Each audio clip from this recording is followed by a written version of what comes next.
Case 1. Michael Slager. Early on the morning of April 4, 2015, a 23-year-old barber named Fiden Santana was walking to work in North Charleston when he heard a taser fire somewhere nearby. He followed the sound and found a white police officer wrestling with a black man on put that officer behind bars for 20 years. But first, that footage sat untouched on Santana's phone for 3 full days. And for those 3 days, only one account of what happened existed: the officer's. Walter Scott was 50 years old, a father of 4, a former Coast Guard serviceman working as a forklift operator. For years he'd fallen behind on child support and had already been jailed over it 3 separate times. By the spring of 2015, he owed close to $18,000, and Charleston County Family Court had an active warrant out for his arrest. His brother Rodney later said Walter had told him exactly what he'd do if police ever pulled him over while that warrant was active. He wasn't going back to jail over child support, and if officers stopped him, he'd run. On the morning of April 4th, Walter was driving his Mercedes down Remount Road when Officer Michael Slager stopped him for a broken taillight. While Slager walked back to his patrol car to check the plates, Walter got out and ran, caught up and pressed the taser directly against him, a dry stun meant to regain control. The two grappled on the ground for a few seconds before Walter broke free and took off running again. That's the moment Fiden Santana started recording. Walter sprinted, picked up his dropped taser, returned to Walter's body, and set the taser down next to him. Then he radioed it in. "Shots fired. Subject down. He took my taser."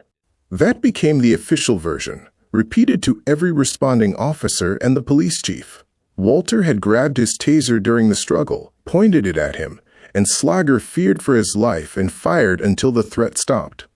It was airtight, consistent, the kind of account that shuts an investigation down before it opens. Nobody had any idea a bystander had just filmed the whole thing. Santana carried that footage home and sat with it for 3 days, terrified of what coming forward might cost him. He even considered deleting it. He didn't. On April 5th, he reached out to Walter's family. The next day, he handed the video over to the South Carolina Law Enforcement Division. Slager was arrested and charged with murder that same day.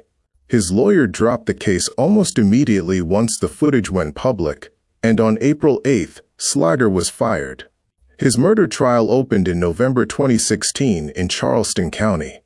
Slager testified that Walter had grabbed his taser and that he saw it coming at him. He insisted under oath that he'd fired in self-defense, man running away. Slager doubling back to plant his own taser by the body, and the radio call made before any investigator had even reached the scene, a story already built before anyone had asked him a single question. When asked why he'd placed that taser next to Walter, Slager had no real answer. In December 2016, after days of deliberation, the jury deadlocked, and the judge declared a mistrial. With a state retrial looming alongside a separate federal case, Slager made his move.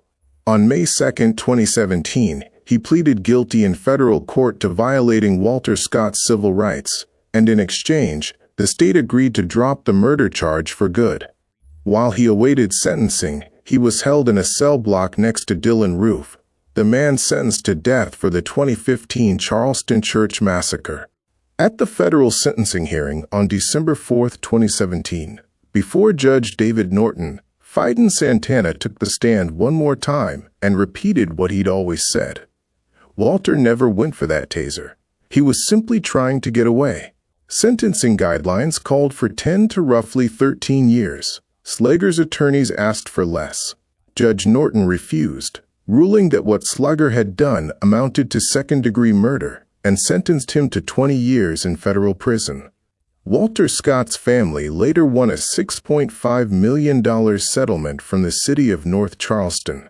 Slager remains in federal custody today, with no expected release until the mid-2030s.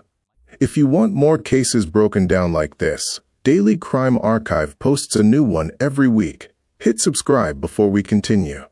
Case 2. Kim Potter. Every officer who's ever worn a badge knows the difference between the two weapons on their belt without even thinking about it. One is under a pound, bright yellow, and sits on one side. The other is over 2 pounds, black, and sits on the other.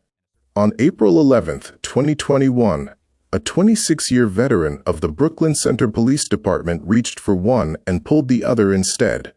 20-year-old Daunte Wright was driving through Brooklyn Center, Minnesota, that Sunday when officers pulled him over for an air freshener hanging from his mirror.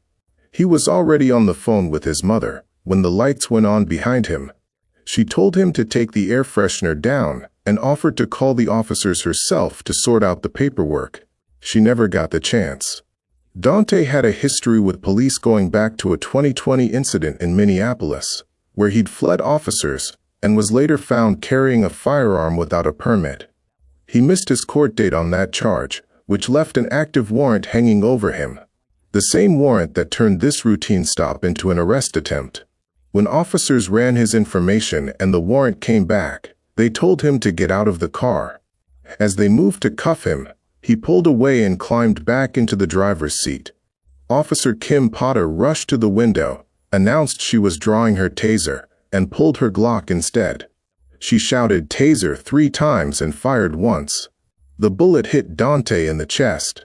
His car rolled off and crashed a few blocks away. He died there. Potter dropped to the pavement, and with her body camera still rolling, she said she'd just shot him. She'd grabbed the wrong gun. That body camera footage, later shown to a Minneapolis jury, revealed something damning. Potter held the black Glock in her hand for a full 5 seconds while still yelling "taser." 5 seconds during which her actual taser sat untouched on her other hip. An investigator later walked the jury through every physical difference between the two weapons: color, weight, holster mechanism, which side of the belt they sat on. Prosecutors also pointed to her training record.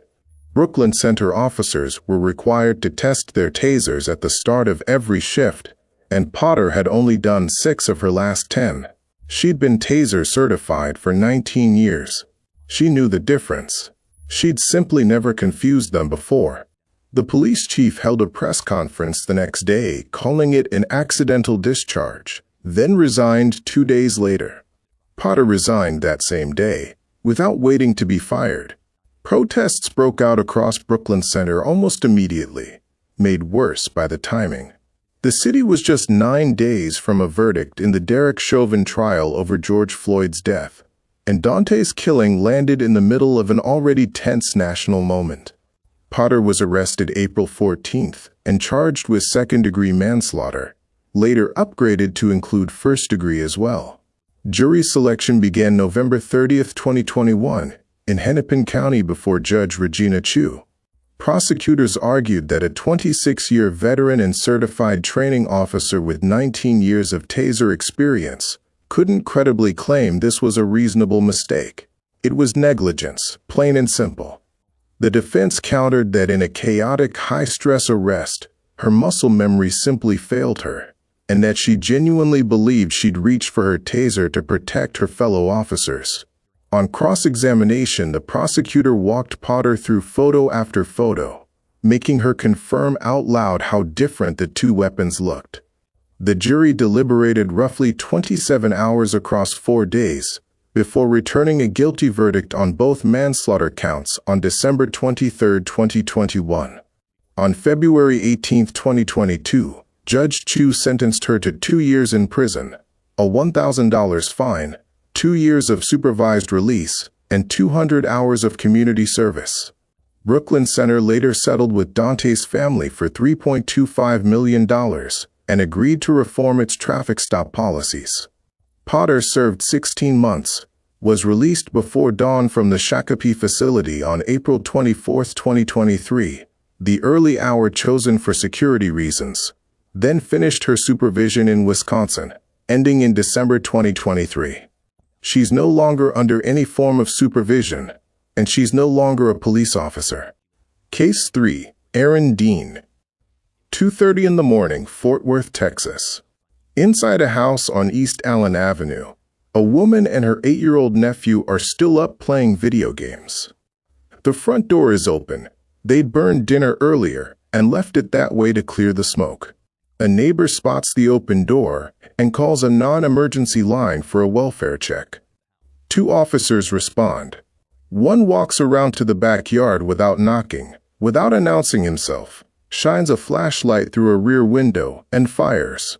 The woman at that window was 28-year-old Atatiana Jefferson, a biology graduate with plans for medical school. She'd grabbed her gun because she heard movement outside and wanted to protect the child behind her. She was right that someone was out there. The officer who fired had been on the job less than a year. His name was Aaron Dean. Dean and his partner, Officer Carol Darch, arrived just after 2:30 a.m. on October 12, 2019. They checked the front storm door, saw no one, and instead of knocking, Dean walked around the side of the house, through a gate, into the dark backyard. Inside, Atatiana heard the noise, grabbed a handgun from her purse, and went to the back bedroom window to look out, her nephew Zion behind her. Dean reached the window, shined his flashlight through the glass, saw a figure, ordered hands up, and fired within a second of giving that command. The bullet passed through the closed window and killed her instantly, with Zion standing right behind her. Dean later claimed he'd seen a laser pointed at him and a gun in her hand before firing. But the body camera told a different story. There was no moment, before or during his shouted command, where he identified himself as police. The command and the shot came almost together, leaving her no real chance to respond at all. 2 days later, Police Chief Ed Krause did something rarely seen from a sitting chief. He apologized publicly, calling the shooting inexcusable and stating he would have fired Dean himself if Dean hadn't already resigned, for violating use of force policy, de-escalation policy, and basic conduct. Dean was arrested the same day on a murder charge and released on $200,000 bond. What came out afterward made things worse. A psychologist who evaluated Dean before he was hired had found him narcissistic and unfit for the job. He failed that evaluation, appealed, and the department hired him anyway. Early performance reviews flagged tunnel vision, poor communication, and evasiveness about his own mistakes. He'd been on the force less than a year. In a 2017 interview, when asked about using deadly force, he'd said it wouldn't be a problem.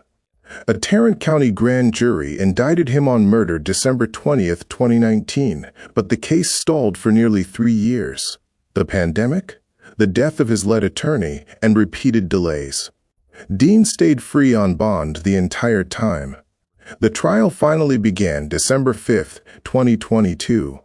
Prosecutors argued Dean never actually saw a gun before firing, that he raised his weapon and pulled the trigger faster than he could have assessed any threat, and that his shouted command came too fast for anyone to obey.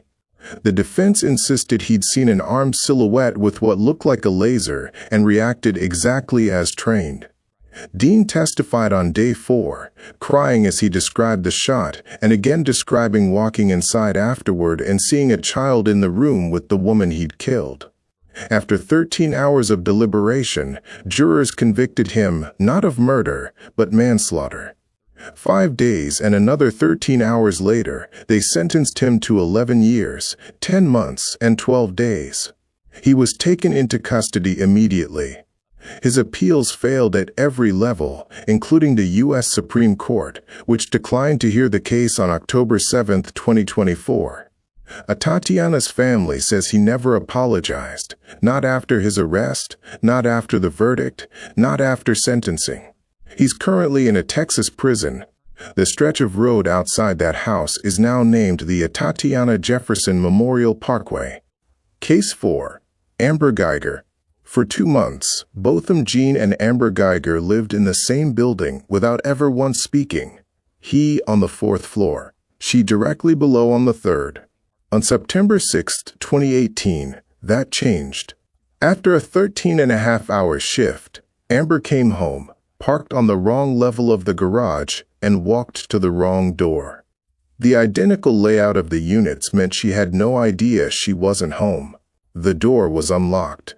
Believing she'd walked into her own apartment and that an intruder was inside, Amber stepped in, saw a figure in the living room, and fired twice. She'd shot Botham Jean, 26 years old, unarmed, sitting on his own couch eating ice cream. In seconds, a man was dead, killed by a neighbor he'd never met, one floor below his own door. Amber was still in uniform, having just come from helping a SWAT team make arrests earlier that shift. She walked into that hallway the same way she'd walked into every call that night, armed and running on instinct. There was a bright red doormat outside Botham's door, the only one like it in the building. She missed it. Her key didn't work in his lock. She missed that too. The door was already slightly open because of a warped strike plate that sometimes failed to latch. She pushed it open and went in. Botham Jean was a 26-year-old accountant from St. Lucia, 2 years into a job at PwC. He'd just run a quick errand, come home, left the door unlocked behind him, and settled onto the couch with a bowl of ice cream in front of the TV. Amber said she saw a large figure in the dark and believed he was coming toward her. She told him to show his hands, then fired. But the physical evidence told a different story. Forensic analysis of the bullet's path showed Botham had been seated, not advancing toward her, when he was shot. After firing, Amber stepped back into the hallway and realized, for the first time, she wasn't in her own apartment. Before she called 911, she texted her police partner, "I need you," followed by, "I messed up." When officers arrived, her own keys were still in Botham's door. 3 days later, Amber was arrested on manslaughter charges, later upgraded to murder. The Dallas Police Department fired her 18 days after his death. Her trial began in September 2019. Prosecutors argued that even taking her belief at face value, a trained officer had other options: retreat, close the door, call backup, instead of walking in and opening fire. The defense argued the mistaken belief about location explained everything that followed, and that this was tragedy, not murder. Amber cried through most of her testimony, said she was sorry, said she wished he'd been the one holding the gun instead.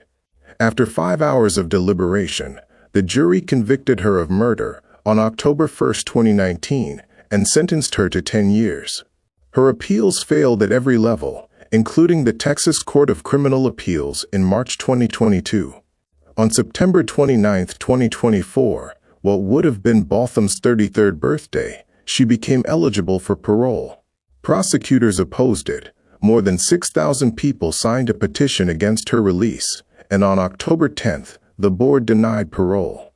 That November, in a civil trial she didn't attend and had no lawyer for, a federal jury awarded Botham's family $98.6 million, finding she'd used excessive force. She remains in a Texas prison, with her next parole review set for October 2026. If cases like this are the reason you're here, you're in the right place. Daily Crime Archive breaks down exactly how each of these verdicts came together, piece by piece. Case 5. Roy Oliver. Just before 11 p.m. on April 29, 2017, 2 Balch Springs, Texas officers responded to a noise complaint at a house party. They searched the house, found nothing. No alcohol, no drugs, then heard gunshots ring out from somewhere else entirely, more than a block away, unconnected to the party. One of those officers ran to his car for his rifle. What he did with it next would make him the first Dallas County police officer convicted of murder in over 40 years. 15-year-old Jordan Edwards had come to that party with his brothers and 2 friends, 5 black teenagers in total. When everyone scattered at the sound of police, the group climbed into a Chevrolet Impala and started driving home, unaware of what was happening elsewhere or why. As the car pulled away, Officer Tyler Gross ran toward it, shouting for the driver to stop, and smashed one of its windows with his handgun. The car didn't stop. That's when Officer Roy Oliver raised his rifle and fired 5 rounds into the moving vehicle. One bullet struck Jordan in the back of the head as he sat in the front passenger seat, 15 years old, unarmed, and guilty of nothing. The car rolled to a stop. Jordan's brothers, watching from inside the same vehicle, rushed him to the hospital, where he was pronounced dead. The department's first statement the next morning claimed the car had driven aggressively toward officers. That was the justification given. But once Police Chief Jonathan Haber reviewed the body camera footage, he called a press conference and reversed course entirely. The car had been driving away, not toward anyone, exactly as the footage showed. Oliver had fired into a vehicle full of unarmed teenagers who were simply trying to leave. He was fired 3 days after the shooting. Days after that, a Dallas County warrant charged him with murder. He turned himself in and posted $300,000 bail. His trial began August 17, 2018, in Dallas County before Judge Brandon Birmingham built heavily around that body camera footage.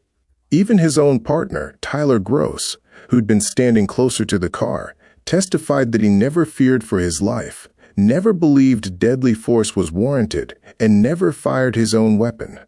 Oliver testified that he believed the car was moving toward Gross and that his partner was in danger, and that he hadn't known there were teenagers inside. Prosecutors also introduced testimony about an unrelated incident where, after a minor traffic collision, Oliver had pointed his gun directly at the woman who'd hit his car.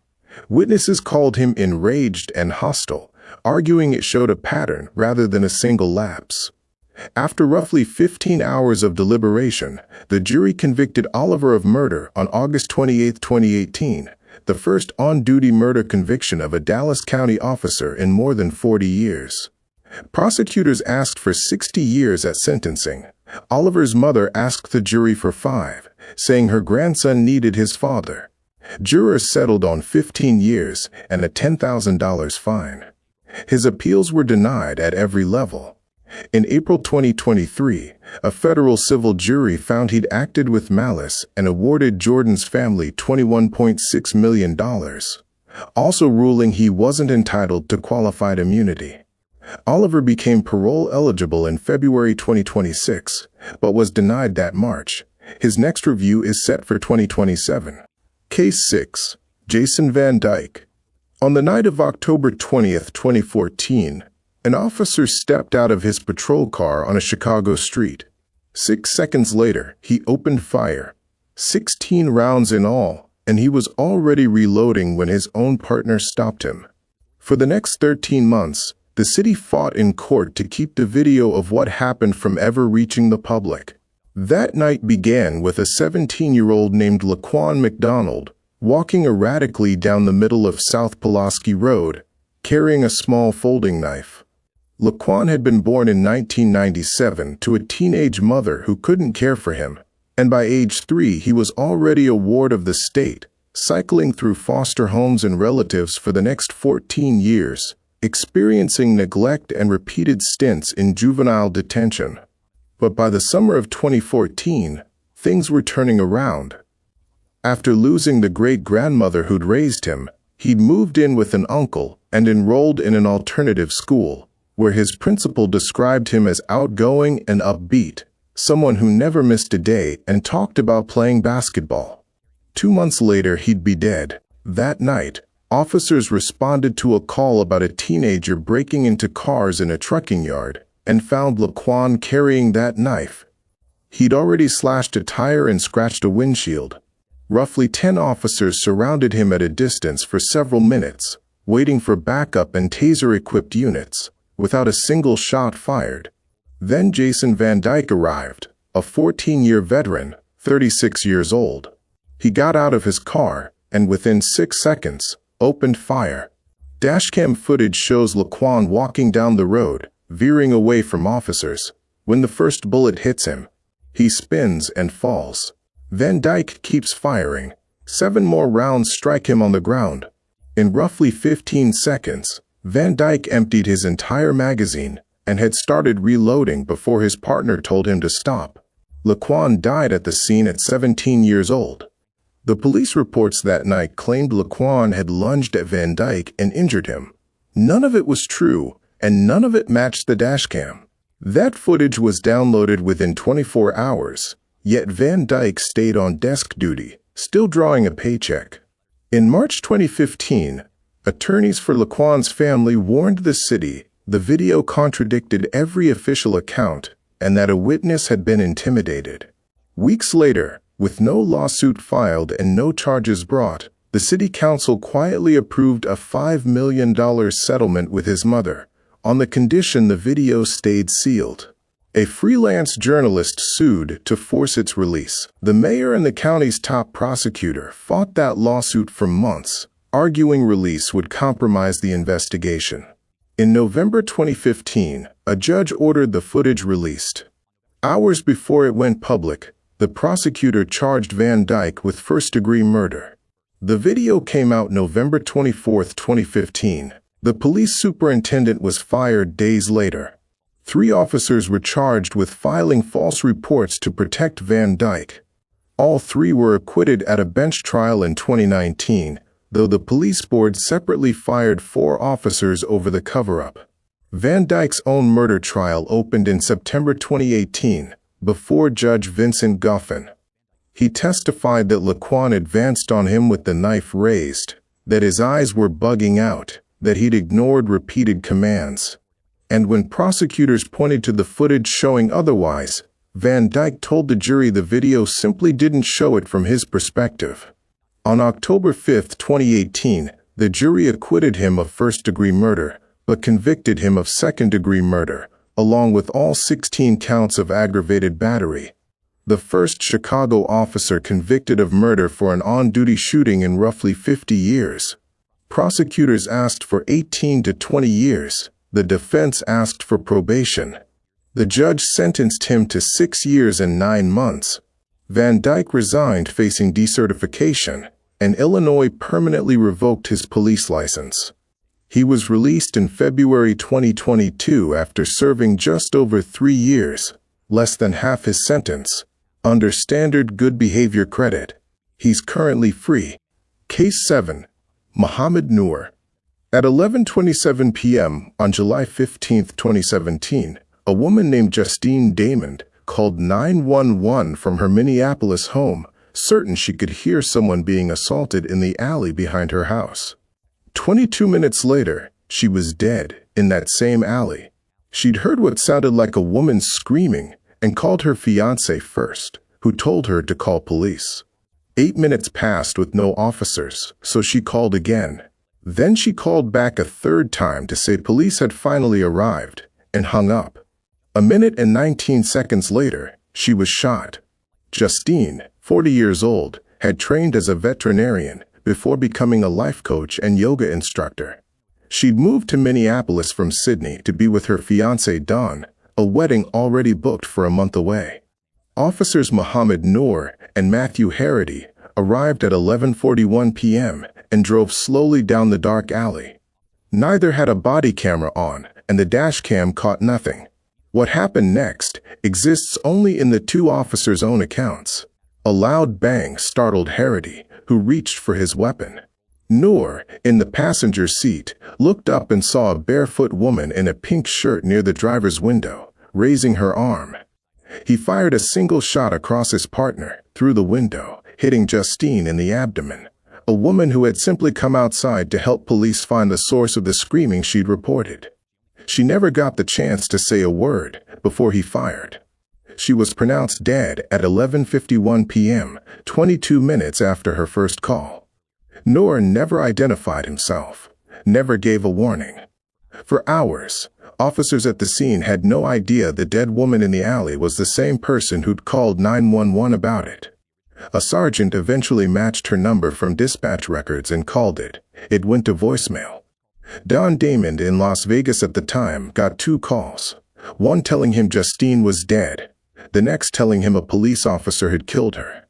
His first request was that her body be treated with dignity. Noor refused to speak to investigators and said nothing publicly for almost 2 years.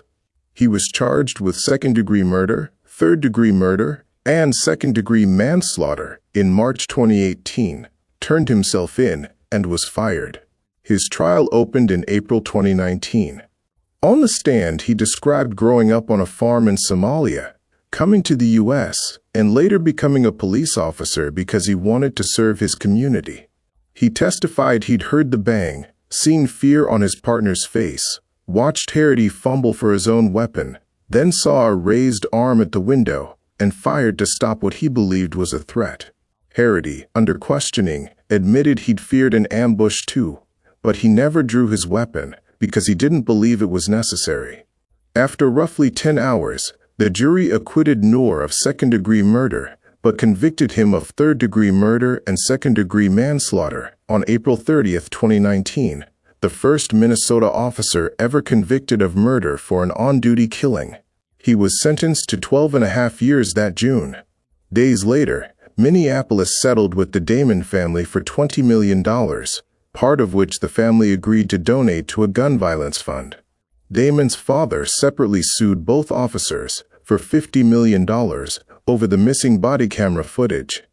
Noor appealed, and the Minnesota Court of Appeals upheld his conviction in 2021, but the state's Supreme Court went further, ruling in September 2021 that the murder statute used against him couldn't apply to an act directed at a specific person, and vacated the murder conviction entirely, sending the case back for resentencing. In October 2021, he was resentenced to 4 years and 9 months on the remaining manslaughter charge alone. He was released in June 2022, just before the 5th anniversary of Justine's death, having served roughly 3 years, and his supervision ended in January 2024. He's now free. Case 8. Nouman Raja. Before Nouman Raja went on duty the night of October 17, 2015, his supervisor told him directly to wear his tactical vest, the one marked as police. He didn't. He drove an unmarked personal van with no lights, no decals, dressed in a t-shirt and jeans, doing plainclothes surveillance for car break-ins in Palm Beach Gardens, Florida. Around 3 a.m., he spotted what he assumed was an abandoned car on an interstate exit ramp, drove the wrong way up the ramp, and got out. The car wasn't abandoned. A man named Corey Jones was sitting inside it, waiting for a tow truck. Corey grew up in church, the grandson of a preacher, drumming since childhood. The night he died, he'd played a gig with his reggae band and was driving home when his SUV broke down on the ramp. A bandmate came by to try to fix it, then left once it was clear the car wouldn't start. Corey called his brother, who offered a ride, but Corey said no. He needed the SUV for church the next morning.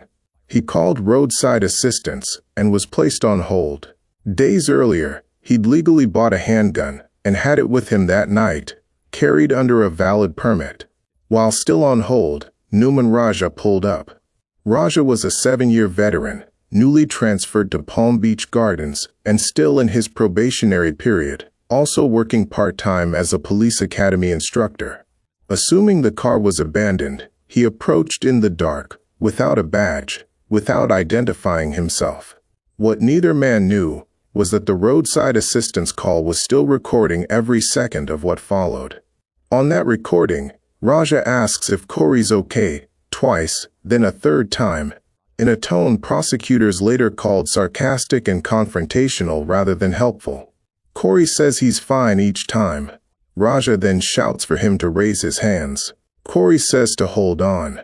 Seconds later, Raja fires 3 shots, pauses about 10 seconds, then fires 3 more. 6 rounds total, 3 of which hit Corey, including one that tore through his aorta. Corey managed to get out of the car and run, before collapsing roughly 200 feet away. His gun was found 125 feet from his body, safety still on, never fired.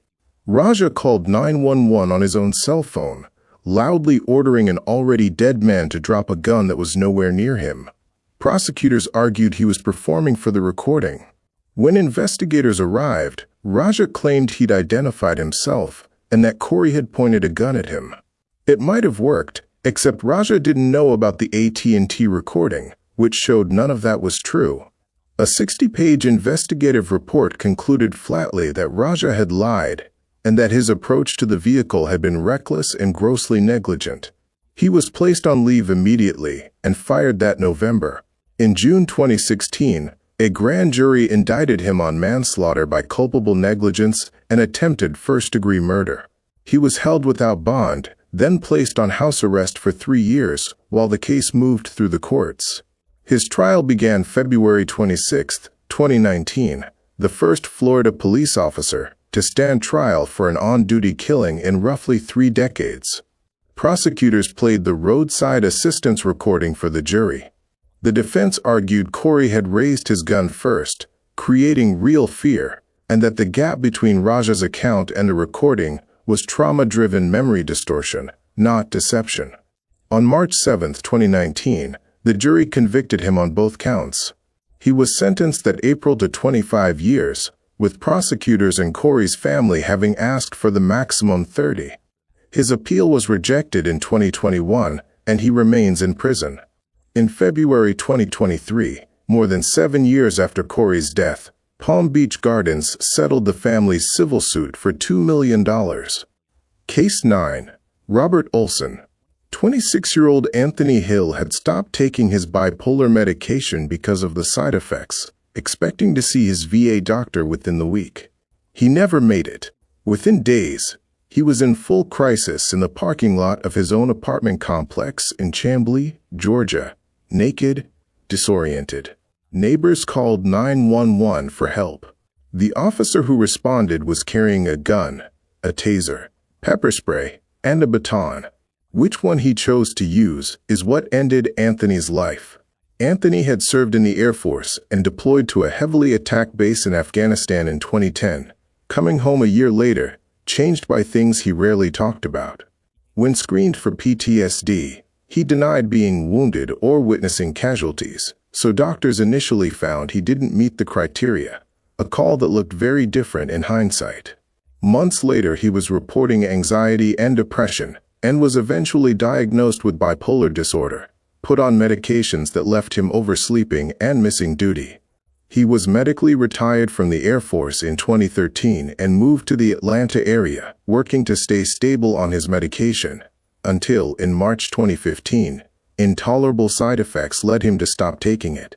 On the afternoon of March 9, 2015, apartment staff spotted Anthony outside, naked and wandering, and called police for a welfare check, not out of fear, but because they knew him and knew something was badly wrong. Officer Robert Olson, a 7-year veteran with a clean disciplinary record and no prior use of his weapon on duty, responded. He parked, saw Anthony crouching at a distance, and when Anthony spotted the car and started running toward it, Olson got out, drew his weapon, and ordered him to stop twice. Anthony kept running. Olson fired twice, striking him in the chest and neck. Anthony collapsed before ever reaching him. He never made contact, never touched the officer. Olson had a taser, pepper spray, and a baton on his belt. He used none of them. When a second officer arrived, Olson, his gloved hands covered in blood, claimed Anthony had been pounding on him before he fired. That wasn't true, and the evidence backed that up completely. Anthony had fallen short and never touched him. That false claim became central to the case against Olson, and the officer who heard it testified against him. A rare break from the code that usually keeps officers from reporting each other. DeKalb County's internal review had already found Olson used excessive force. He resigned in 2016 after being indicted. His murder trial opened in September 2019 before Judge Letitia Dear Jackson, more than 4 years after the shooting. He faced felony murder, aggravated assault, making a false statement, and violating his oath of office, pleading not guilty on grounds of self-defense. After 6 difficult days, with the jury reportedly split at times, they acquitted him of felony murder on October 14, 2019, but convicted him of aggravated assault, 2 oath violations, and making a false statement. He was sentenced that November to 20 years, with 12 to serve, and permanently banned from law enforcement and firearm possession. In March 2024, a Georgia appeals court threw out his aggravated assault and oath violation convictions, ruling the trial judge shouldn't have let the department's use of force policy be presented as evidence, since it conflicted with state self-defense law. The state's top court declined to review that ruling, and Olson was released on bond, though his false statement conviction, which he never appealed, stood untouched. In May 2025, more than a decade after Anthony's death, Olson pleaded guilty to aggravated assault under a new deal, received 15 years with 12 to serve, but with credit for time already served, walked free immediately. Case 10. Stephen Rankin. Long before Stephen Rankin killed anyone, a former colleague described him as a man afraid of his own shadow. Senior commanders had put their concerns about him in writing, warning his lieutenant he was dangerous and likely to hurt someone. Nothing changed. In 2011, he shot and killed an unarmed man. A grand jury declined to indict him, and he went right back to patrol. 4 years later, he responded to a shoplifting call and killed an unarmed 18-year-old. The warnings had been there the entire time. Rankin joined the Portsmouth, Virginia Police Department in 2007 after leaving the Navy. On the evening of April 23, 2011, he responded to a disturbance call, a man pounding on an apartment door trying to get in. That man was 26-year-old Kirill Denyakin, an immigrant from Kazakhstan who'd gotten drunk earlier that night, been asked to leave by a friend's wife after an accident inside, fallen asleep outside, and woken up trying to get back in. Rankin claimed that Denyakin charged at him and wouldn't remove his hand from his pants despite repeated commands. Rankin opened fire, again and again, hitting him 11 times. Denyakin died before paramedics arrived. Rankin had forgotten to wear the microphone that linked to his dashcam, so there was no audio, no video, only his account. A grand jury declined to indict him in 2012. A civil jury later cleared him of liability, and in March 2014, he returned to full duty. What nobody knew at the time was that during his years on desk duty, he'd been anonymously posting hundreds of comments online, defending his own actions in that shooting. On April 22, 2015, a Walmart security guard called in a suspected shoplifter, and the call went to Rankin. He spotted 18-year-old William Chapman in the parking lot and moved to stop him. What happened next is disputed. Rankin said a struggle broke out. He deployed his taser. Chapman knocked it away and stepped toward him, and Rankin fired twice. One bullet hit Chapman in the face, the other in the chest. Chapman was pronounced dead at the scene, his hands later cuffed behind his back, pockets turned out, no weapon found on him. A medical examiner found no gunshot residue suggesting a close-range shot, meaning Chapman had been several feet away when hit, undercutting Rankin's account of a close struggle. One nearby witness said he saw Chapman charge at the officer, backing Rankin's version. But the security guard who'd made the original call testified that Chapman never charged at all, that he'd stood roughly 6 feet away with his hands raised, said something confrontational, and was shot regardless. Rankin was indicted on first-degree murder in September 2015, fired the same day, and released on bond. His trial that summer ended August 4, 2016, with the jury rejecting the premeditation required for first-degree murder, but convicting him of voluntary manslaughter. He was sentenced to 30 months that October. Portsmouth settled with Chapman's family for $1 million. Rankin served 2.5 years and is currently a free man. 10 officers. 10 shootings, 10 cases where the paperwork said one thing and the evidence said another, and in every single one, it took a witness, a recording, or a body camera nobody expected to exist to finally get to the truth. If any of these 10 stayed with you, tell us which one in the comments, and subscribe to Daily Crime Archive for the next deep dive.